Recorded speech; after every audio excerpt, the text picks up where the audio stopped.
Hey, what's up you guys, Jelly here. Today in this video we're going to talk about Spike Launch Nerg and what I've been running when I'm playing Nerg in Champion. I've been having some great success with this deck, and it's one of those decks that's like right at the top of tier 2, right at the bottom of tier 1.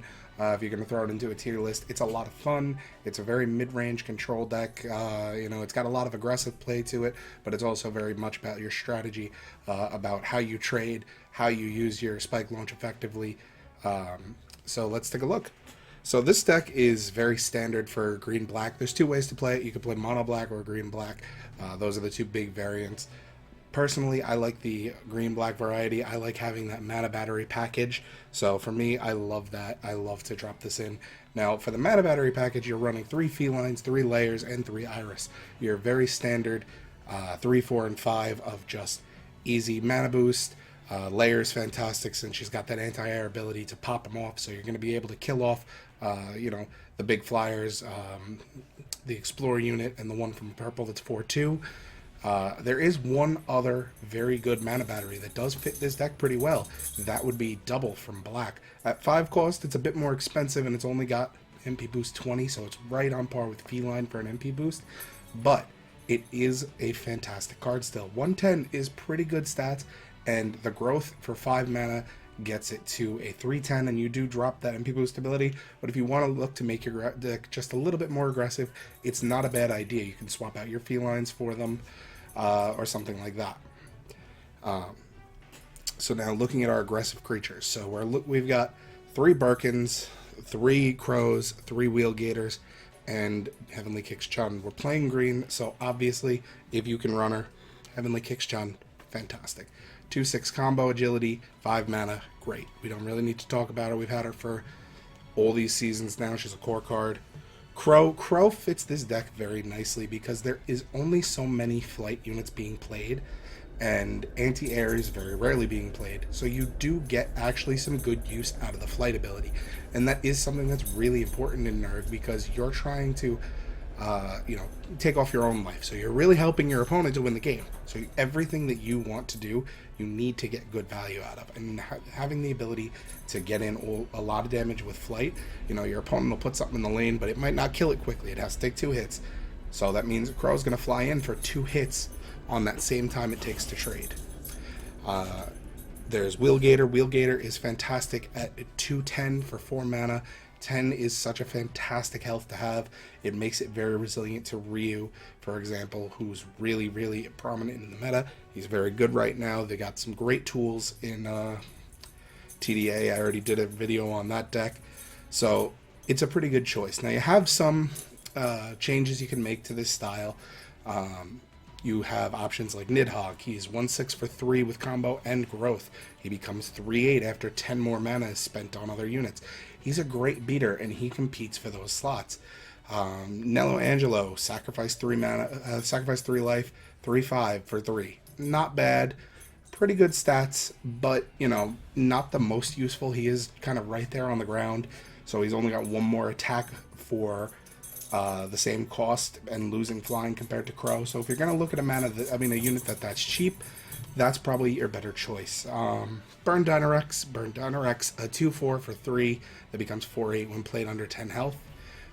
Strong late game card. Very high risk, high reward because you have to be under 10 health to play him. He can't get in that effect later. So honestly, it's like, do you play him? Do you not? And he's better in a mono black style. That's the big thing with that type of card. And speaking on mono black and what's better there, we look at Growth Dynamo. Growth Dynamo, a 2/5 for 3 with a growth 6. Sacrifice 3 life and become 4/8. That's pretty good. Goes great for your game plan as Nerg. Gets good stats. Not a huge investment, but it is huge for green black. You have 5 maximum mana, and you already have to throw 3 down to play him, and then you have to spend 6 more. Now, you can't even get to 6, so that means you have to play 2 units. So it just really, it's a little bit slow, and Dynamo has to last a long time, and for only being 2/5 for 3, it's kind of rough for him to stay around. But it's not necessarily the worst, and I think you can actually get him. But I really would definitely say, if you really want to play him, Mono Black is probably where to place him. Great Gyros, 3/7, sacrifice 3 life for 4 mana. He kind of competes for that spot where Wheel Gator is. If you want something a little bit more aggressive, you gain 1 or more attack for 3 less life. In a meta where I would say to play this is where he isn't against Ryu as much, because you need that extra health really to help deal with Ryu. Wheelgator, even though you lose the EX pocket, you're not too concerned about it because we don't really have explore cards. You do lose the bonus off the Ryu card, which sucks because that is also kind of a detriment to that matchup, even though you're playing Wheelgator for that matchup. But, it comes with its goods and its bads. And then Birkin is a unit that I would never, ever say to switch out. When played, 3 life, gain +1 to all other units on the board. 3/3, not the best stats, but good enough. Giving other units +1 attack, fantastic. You're already trying to get in that damage. You're already trying to get them bigger, so you want that. And sacrificing 3 life furthers your game plan. So definitely a core of the deck is kind of Birkin, and I really would not ever recommend swapping him out. The other core parts to your deck are going to be your buff cards. Now you've got Heartless Experiment, 3 life, +2 attack to a friendly unit. Psycho Power, 3 life, +2/+2. And Forbidden Fruit. Now Forbidden Fruit is +3 attack and gives protection to your unit that you take all the damage they would take. Fantastic card, although this does not further your game plan with Spike Launch. That health does not contribute to Spike Launch because it is not considered a sacrifice. So be very careful of that. If you want to swap this card out, it is definitely not the worst idea. It is a very high risk, high reward card because it will give you the ability to protect your units very well. In some of the replays that I have here, you will see that I'll use it on an Iris or something like that to protect it and take that damage to my own face to keep it alive, give it that pump, make it able to trade really well. So it is a very useful card, but it does come with its big drawbacks, so you have to worry about it. Now, to counterbalance that, you do run 3 heal cards. You run +6 life for 2 mana on Sibling Memories. Sibling Memories is a great card. 6 life in response to something your opponent does and get that 2 free mana, great. If you need to play it on your own, 2 mana, not a big detriment to your game plan. You're playing these mana batteries, so there's a good chance you're going to be regenerating mana very quickly. You can get that 2 mana out and still be able to catch back up. And then the last card that you really want to look at here is Life Powder. This is something you could replace if you want, but I think that the effect is honestly worth keeping at least 1 slot for it. +5 HP to a friendly unit, and +2 HP to all units in your hand in EX pocket. With Ryu being so big, I think this is a great card to at least have 1 of in the deck. You can lose your unit that gets targeted by this and still get that +2 to everything in your hand. So it is very important that it's that is remembered, because you will use that sometimes, even if it's not gonna keep your unit alive, and they could respond and kill it with their free mana, say a lightning bolt, something like that. You still can get some use out of this card, so don't be afraid to throw it out there. So we're gonna look at some replays here, and if you like the deck, definitely let me know. Here, I'll put up the QR code. I know I've been forgetting to do that.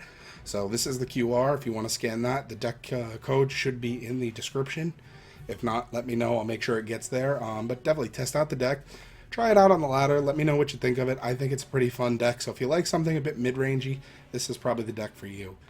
You can hit me up outside of here on Facebook, Twitter, Instagram, Discord, all these at the Jelly and Pals Discord. And then if you want to follow me on Twitch, you can drop on over there to twitch.tv/jellyandpals, drop a follow, and join the family. Have a good one, guys.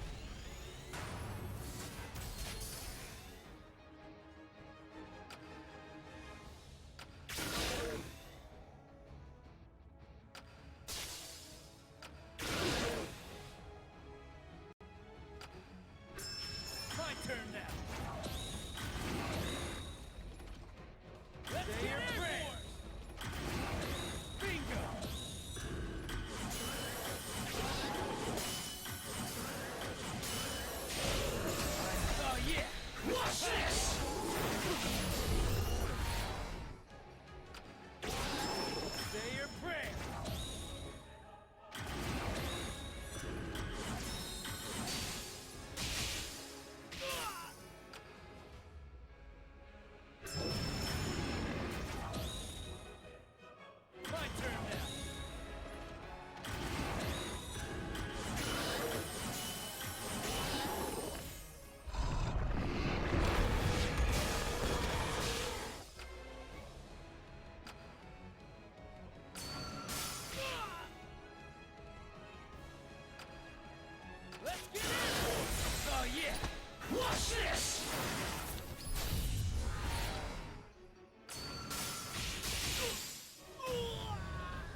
more to doubt myself.